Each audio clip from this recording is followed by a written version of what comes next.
TV, donc ça fait vraiment un bail tout le temps. Les sous-soutés, vous avez déclaré joli qui n'a joli qui n'a bino. Hier, on a zongué le numéro. En tout cas, vous remarquez que le vraiment on va nater. Nous avons un téléma parce que ma caméra vraiment comme il y a chaud. Il faut que c'est là on a la réseau qui est période électorale. Donc karaté déjà, karaté. Tout comme en décembre. Moi, il fallait tout voter, tout qui n'est pas là, tout voter.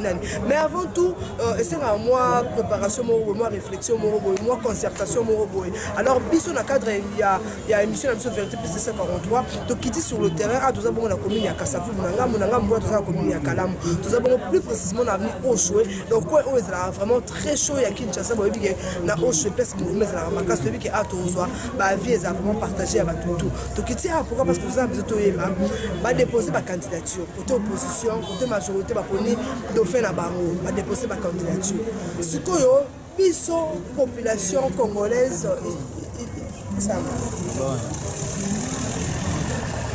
ce qu'on doit la population congolaise de voter nani de continuer un gouvernement en place tout peut savoir le sous chance de ta majorité présidentielle pour pas travailler qui toko pour il faut pas finir on ça na bango tout peut savoir nous la opposition chance côté la bango il faut candidat unique dans l'opposition mais tout le monde pas candidat basé belé mais bango tout basé dans l'opposition sikoyo to voter nani ngai na ishu ngai mosali na bino na ishu na dosa lutula le peuple d'abord to kiti pena sur le terrain ishu accompagner nga ponga na ebi na ngate na voter na ndela sabo na oyeba te na voter na il faut na talisa micro na ngapemé la ya population congolaise ba ebisanga choix na bango et c'est la choix na ngai to voter nani to leka.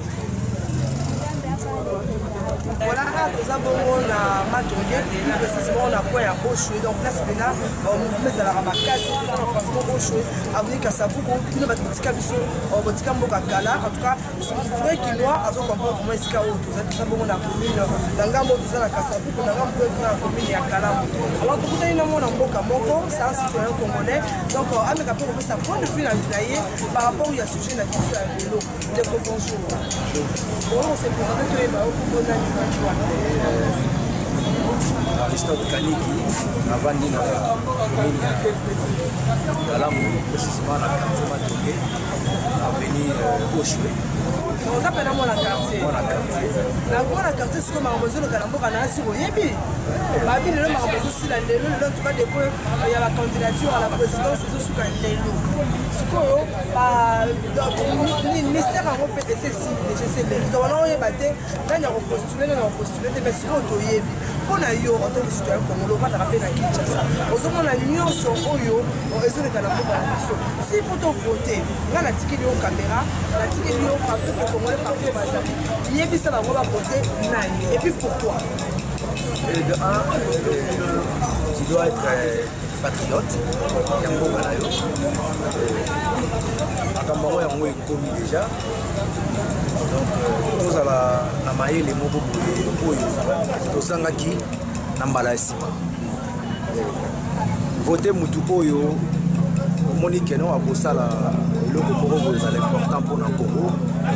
Jeunesse vraiment, nous sommes tous un peu réguliers, aussi si la classe, ça les a été, moyen de conjoncture, ils n'ont pas si, donc tous à la boigne.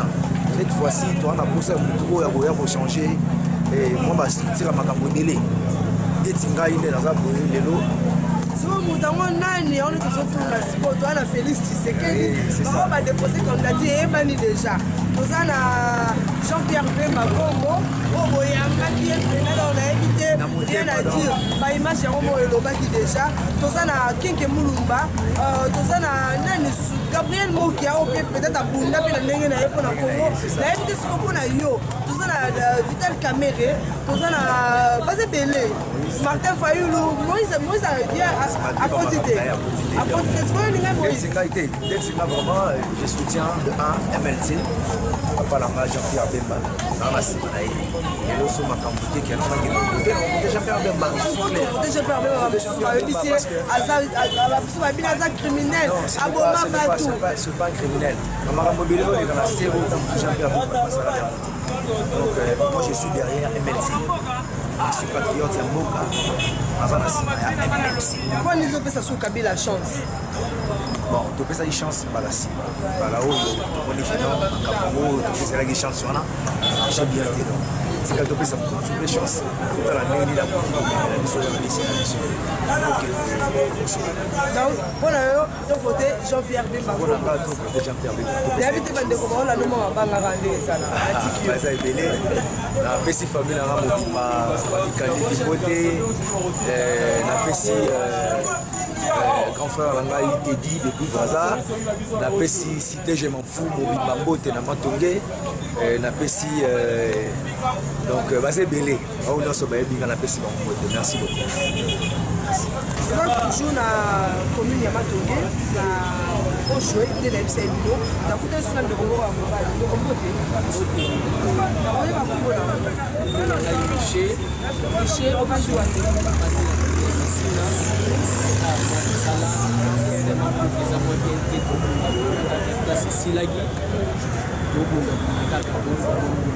si on peut ça bien tirer ndenge ni mouvement mais à tête na mboka pays depuis président de la mboka makambo tambola suku ete pendant 2006 ya solo wana ndio président o ya fabrice biso ma ba jeune pour se on peut ça une opportunité de se retrouver puis on va la chose la vie de la présence donc on a eu raison actuelle Joseph Kabila à quel niveau c'est une chance en continuer mandat on peut c'est chance de constitution où il fallait l'année où moi on peut c'est chance parce que nous on a touché l'obligation c'est la mandat faut donc à obligé on s'est pouvoir à qu'il nous soit là total année dans celle là ça va soit ça peut demander sur population de là tout et tout tient sur course donc date on comprend il y a chichi dans l'accès sur dans ma deni non surtout côté nani Micheko na yo to ko nani Bolivie Kabila te nani ko yo monique sur la tcheye pena en tout cas comme nous ça les va aussi bon la minute au ma pour ça dire ndenge to mo la population et les Jean-Pierre Bemba ndenge linga yeto landaka population esa soit travailler bien attirer na soit pas travailler mais quand ils sont population wana que tu as la force président wa et la chouchou mais on peut ça nos chance na Jean-Pierre Bemba à travers la mission merci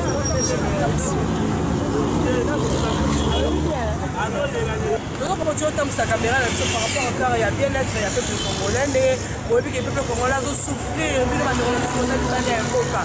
le peuple congolais a souffrir oui tu as besoin de changement parce que c'est occasion il y a un changement à travers l'élection présidentielle l'élection législative il y a moi le plus sûr c'est pas la jeune surtout pour télé dans la carte de l'électeur là comment on a là on était tellement que nous voter sur les jours aussi quand vous savez à micro la mission de la mission toujours la presse à sa vous n'a rejoué comment on a lié puis ça se passe là comment on a prêté sur Bambi na mon amatongi dans Kalam ouais Kalam mais l'élection en gros tu es déjà pas candidat la mission Lyon oh faut voter pour la présidence mais éviter pour la Lyon en tant que jeune qui doit pour eux ça va devoir passer la mission partout to voter nani toujours il va débiser l'opposition va se veiller toujours va te voter nani ceux qui peuvent pas savoir la chance d'avoir ta majorité on va continuer au lobby pekana bon concernant le vote mutuna parti akolo bana mutu te ki voter tel ponga na nini mutu tel bien pona nga naza mutu na ngai pona za pena posa na voter nani yango wana pona mutu na nga vraiment c'est une situation secrète on est ça secret na nga moko to yeba te mutu na ngai tamsuka pena ko voter pona yo merci mutu na nga na linga voter Félix Tshisekedi wana nde mutu na ngai te mwana Etienne Tshisekedi te toza na procès ya changement moni bato balingisa mboka bato balingaka te basala un plus bato bapeshaka nde bato tozolinga baapporte un plus tovote bango topesa bango mpe chance po bato ya majorité topesi bango chance bambula ebele tomoni mpe souffrance ezochange kaka eza kaka continuel ntango tolobi pour cette fois-ci topesa mpe chance na bato ya opposition mpo na nga susi na nga topesa no chance na moto oyo Félix Tshisekedi. sikoyo ndeko Chibambi tokovote na biso wi Félix Tshisekedi bato bazobanga sikoyo likambo na machine ya vote babi machine ya vote wana il faut pas ezala bamosusu balobi machine ya vote eza déjà c'est comme si biso nyonso tovote déjà d'avance nayebi te point de vue na par rapport à likambo wana. Voilà, merci maman. D'abord, le machine de vote doivent être d'abord une concertation, c'est-à-dire l'opposition plus la majorité. Toutes les machines ont été détestées par l'opposition. Normalement, la nation congolaise nie. Donc, nous ne sommes pas d'accord avec toutes ces machines-là. Donc, si les machines étaient bonnes, l'opposition n'allait pas détester ces machines-là. Comme les machines sont détestées et que la majorité ne veut pas que l'opposition puisse détester toutes ces machines-là. C'est-à-dire, il y a une chose qui ne va pas. Ça ne va pas là à l'intérieur. Normalement, si toutes les machines n'étaient pas truquées, la majorité allait nécessairement dire oui. Comme vous ne voulez pas de toutes ces machines, nous allons alors laisser l'histoire des machines, nous allons passer au bulletin de vote. Vous comprenez, maman? Alors, ce sont des choses traitées. Moi, de mon côté, la collinga jamais machine parce que les bandits, normalement, l'élection est il y a une opposition et une majorité. Mais comment bien votre majorité, vous avez encore la majorité, vous avez un PPRD.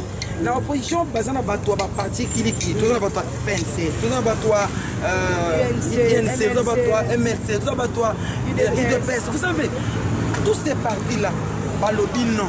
Vous comprenez, maman? Tous ces partis-là, balobi non. Bino parti Mokobo, parti Songolo, balobi oui. Il faut que la majorité Toboy machine à voter, bulletin de vote ndé. Toboy machine à voter, bulletin de vote ndé. En tant que mon amour. Voilà. Merci beaucoup. Toujours continuer de voisin belé. À la maison, vous avez opinion là-bas. On est remonté. On a une opinion dans la commune. Comment on a Michel. Comment la commune?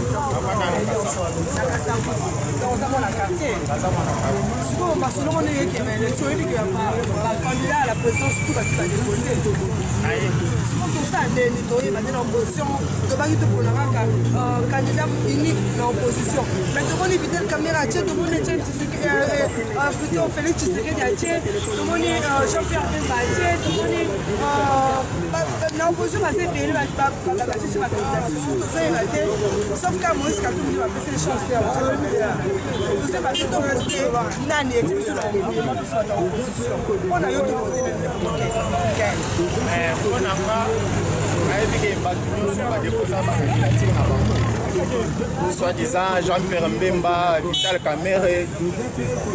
Jean-Pierre Mbemba, on a voté en 2006.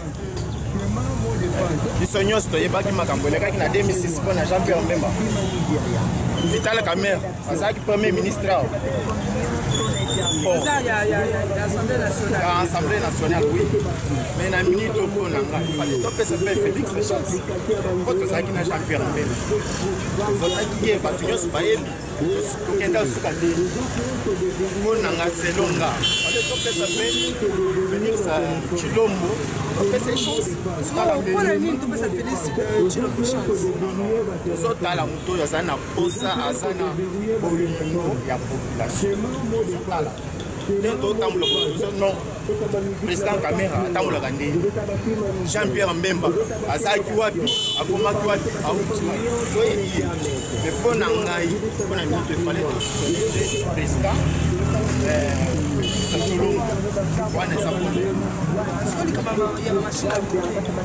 Machine à voter, c'est les lots. Empreinte na biso quand le monanité ni sapi na biso do règlement bon na bien sur 100% bateau bazolo bila machine à voter 80% ils a contre 20% des appuis parce que token d'élection na 20%. Ça impossible. Quand on a tous ces 5 élection et ça la ndenga malamu. Et ça la tête qui va se proclamer président. Va chercher de combat. Merci beaucoup. À partir de merci beaucoup. T'as juste pour voter. Non, vous votez. Mais vous laissez voter Félix. Vous votez Félix. Tu sais que les esprits à Tata, les armes. Quand on est au combat, il y a des PSP. Donc Félix a la chance qu'à passer à moi de tiens, tu sais que non, moi la raté. Ah, tu sais que ah, tu sais que déjà moi la tu sais que mobimba donc tu sais que des miboti. Il y a un petit logo. Il n'a tu sais déjà président il y a un petit. Et bon, on va se faire le tour, il fallait Moïse Katumbi à côté de ma fille. Ouais, donc. L'Italie a sauté, nous sommes à Congolais, tu connais, tu sais que dit. On dit qu'on machine à voter les pays comme ça. Ils ont pas mentir. Machine à voter, bana basa lango ba chinois. On total en information. Monter que non. Et à Baché. On total la raté le 23 sur les alades. Quand on vote sans machine à voter, l'habilité de voter, on ton message. La machine à voter, ça va aventure. Ça va sur aventure. Donc aventure vraiment pas aventure. Donc sur total la raté le 23 sur les alades. Ils sont en expérience avec la machine. La chinois Kabila que pesa bango en matière va c'est la mission machine ba nango pour voter nango le sous parce que vraiment donc pesa le ba chance dans ça. Merci beaucoup. Donc tu que on y a bon appétit. Merci.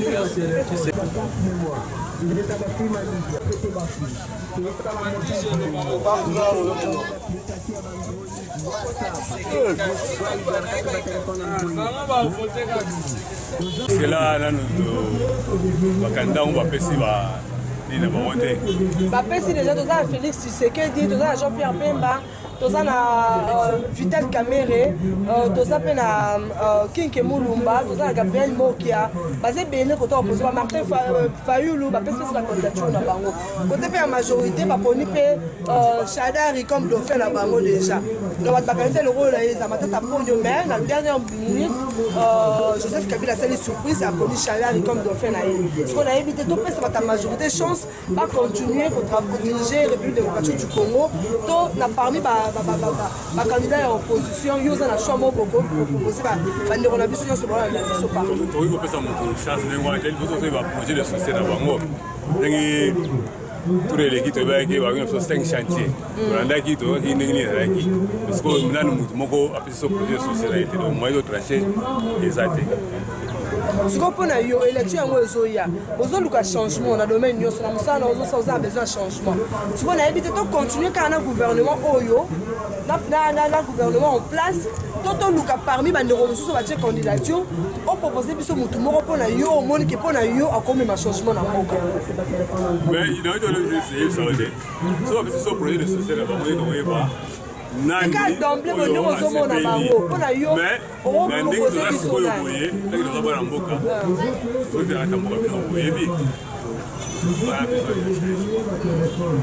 avons parce qu'on a changement la Vital Kamerhe à Rome, mais ce changement à d'après. Vital Kamerhe, là, la mode qui est photo pour l'homme, tout le monde qui est à travers la. Et c'est Félix Tshisekedi. Bon. Oui, pour nous, Félix Tshisekedi. On Félix Tshisekedi n'a pas fait la gouvernement. N'a pas fait, mais plein d'actions de la montée. Ils se sont mis ça là pour la hier, on s'est dit pour la banque. Donc, chaque candidat a fait un plan d'action par rapport à plan d'action de mais les années, voilà, mais ce qu'il faut, pour la travailler comme ça, surtout les plans d'action de Toyeba, des possibilités. Merci beaucoup.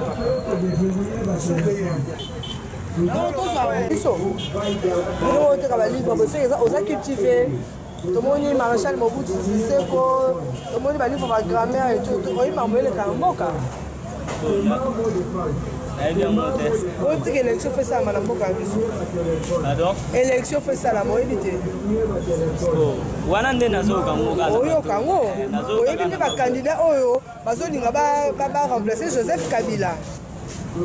quelques candidats ont déposé ma candidature na bango baza besoin bako bape président oyebi neti nani apa ndenge nazoyoka Jean-Pierre Bemba Moïse Katumbi nani susu Vital Kamere voilà Félix Tshisekedi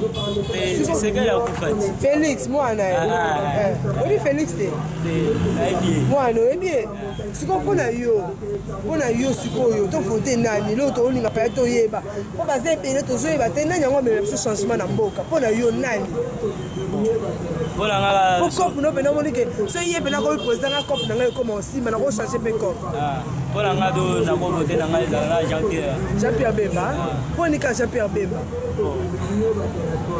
nde namoni nde omoni po sepelaka kaka na ye eposke so Kabila abi acontinue ka botikele acontinue mpona asisi mosala te bo wana ka eza swa na ye ezaka swa na ye yo ndima na oka bo po aza ke aza do ye mutu tovote biso nyonso ka oyo tosepela nde tovote ye mais choix na yo Jean-Pierre Bemba mais so Kabila mpe abi acontinue ye na oka choix na ye ezaka swa na ye merci beaucoup ndeko natiki yo continue comme ça merci courage merci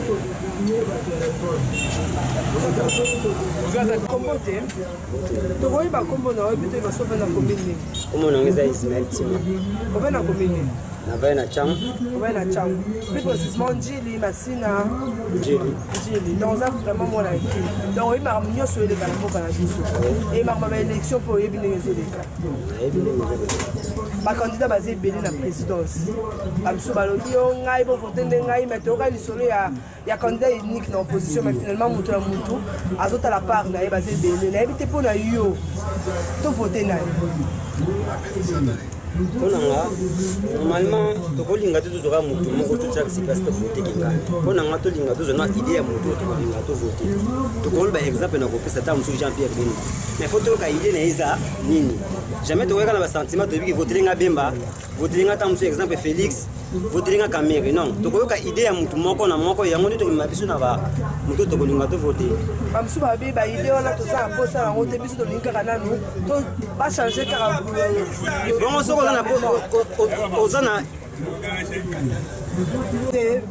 dauphin na bango mpasi abimi babi bapesa bango chance puisque 5 chantier na basilisa etera banzela mosusu ebukani il faut babongisa mpo na yo topesa bango lisusu chance mpo babeka bana kongo baza na bango bana mboka me na kolanda selo ngai namonaki tokokosala mwa eloko mwa malamu namonaki ta mosusu tokopesa Jean-Pierre Bemba mpe chance po ntango akendaki na seni alobaki bien tolinga te tozonga lisusu nsima tolinga tokende wapi liboso mpo soki tozongi nsima kaka bato wana bazotinda biso bawasala nini bawaseka biso mpo na nga mpo nazalaki na kokoloba kaka yango sokolika mpe ya machine a vote nde ezoboma babiso balobi aélection nga te ekozala mais déjà na bamachine a vote wana esimba te mpo esi bavote déjà na place na biso nayebi te mpo na yo tosalela machine a vote to tosalela babulletin de vote na biso nde tomesana depuis 2006 2011 mpo na nga esika wana eza nanu mbilinga bango nde bato ya mayele oyo bamonaki bakoyeba yango bia yango te mpo na nga nayebi kendeke esala vote oyo etikali mpenza nayebi su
Congolais à Kinshasa, Congolais partout dans le monde entier, Afrique Mobimba, Asie, Amérique, partout là si vous allez, tout voter nani. Le joli qui n'a eu n'aura tout dans mon corps. Bango tout va déposer déjà ma candidature, tout yebi. Nan do fait payer à yebani. Sikoyo, tout fait ça, MP, majorité présidentielle, deuxième chance, ou troisième chance, va continuer puisque nous sommes en malin cité. Tout ça va nous relayer en opposition, tout changer quand. Tout ça va nous relayer en opposition, chance. Il y a aussi la haute majorité présidentielle de salité. Tout voter, nous allons continuer pour faire circuler le micro. Nous avons docteur de Cana. Nous avons toujours la commune Yakala, nous avons tongé. Pour te dire que nous avons tongé, nous avons tongé. Nous avons tongé, plus précisément l'avenue du stade, non le stade Gouvernement. Du coup, docteur de Cana, avant nous avons un camarade de docteur Manico Maréchal que j'ai salué en passant à Maman Chapeau. Après, c'est on va monter, on va la mission derrière la caméra. Docteur de Cana, bonjour. Bonjour madame. Question à mon corps. Aux acteurs politiques, il y a beaucoup de biso, il y a beaucoup de biso. Bango tout va déposer ma candidature. Selon vous, tout peut ça de faire chance, tout peut ça opposition chance. Merci pour la question. Dauphin Aza na orate politique. Les Arabes ont pogné pour na pas camoufler ma camoufle. C'est Mouzitou qui mérite. Oh. Donc na batutu wana c'est Mouzitou. Ah bon? Moni nandenga ba ventirité. Patonos va pesiwana. Hein? Donc je crois que Bayebi R Mouzitou Azaraki premier ministre a tombola qui économie à Mboka à Fouti Banyongo. Il avait un bilan positif. Déjà à la Kisaki de quoi il est capable. Alors bah peut-être ba candidater pour distraire la population. Je crois que Mouzitou est là, il va gérer ce pays. Donc ma distraction c'était déjà fini. Pour le moment c'est Mouzitou qui va prendre le pouvoir dans ce pays. Donc le problème souvent au peuple congolais à Zoba, on a dit qu'il y a une machine à voter. Et le Rwanda, tout continue à s'inquiéter. Tu sais la machine à voter pour y oser la carte. Tu sais la machine à voter, tu sais la bulletin de vote. Tu sais la machine à voter pour retirer la distraction. Oh non, troisième mandat, le monsieur vous a démontré qu'il est démocrate. Parce qu'il y a un côté de il bosse dans la télé parce que il y a une constitution. Je crois que malgré la tractation, il a respecté la constitution. Il n'a pas brigué le troisième mandat. Donc pour le moment, Batika théâtre. On va surveiller les élections. On a un candidat, machine à voter. Les awana, baluka expert, un bureau de vote. Parce que machine wana ils ont imprimé kaka nini ils ont non empreinte ils ont imprimé carte à vote. Donc ça l'impression comment Moutebimi bacha on a irne. Moi je ne vois pas à quoi machine wana a empêché batou l'élection. Ba député bon candidat que Bourgoulès sous Bambongo, c'est fini comme ça. M. Kabila vient d'annoncer à obliger son mandat. Mouzitou va prendre le pouvoir et c'est tout. Ce pays va aller de l'avant. Merci au président de la République Kabila. Mais qu'on entraîner guerre, c'est le coup là déjà on a dit bonne volonté batou bandimio. Faut plus créer des dissidents ou Babilo que c'est la période du mois de décembre. Félicitations une fois de plus. Nenge ou la démocratie, on respectait effectivement la constitution de Lobaka. Je crois que c'est une bonne chose. Maintenant, Mouzitou va prendre le pouvoir et puis on va aller de l'avant. Merci beaucoup, Dr. Deka.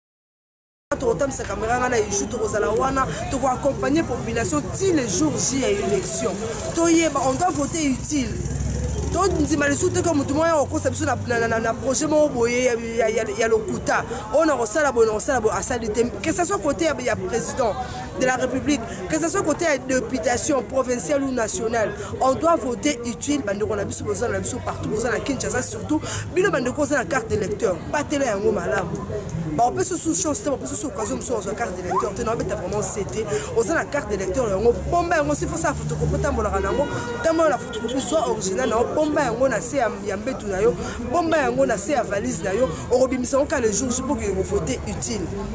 Et puis, on a besoin, Moutou, oh, bis de voter, il y a des abîmes. En tout cas, tricherie to boy, trucage to boy, tout ça a besoin. Boti que la biso, choix na biso, boti que la comme pour une fois, boti que la peuple congolais choix na yebo, yo qui bat balobi, oh alobi on voter Songolo, alobi on voter Pakala. Mais on a pris la position en gâté. Tout ça a bino malembe, on a fait sa position en gâté. Donc ça tu la paix, on fait sa position. En tout cas, on a fait merci mingi, na bangolo, bandakala, bangolo, babukangalonzo. Bino nyonso na pesi bino merci mingi pour la biso pour voter la radio TV. Na pesi bino merci mingi to kuteli bongo mbalasima pour le numéro na biso ya sika ya vérité plus 243. To sali et puis moto mojali.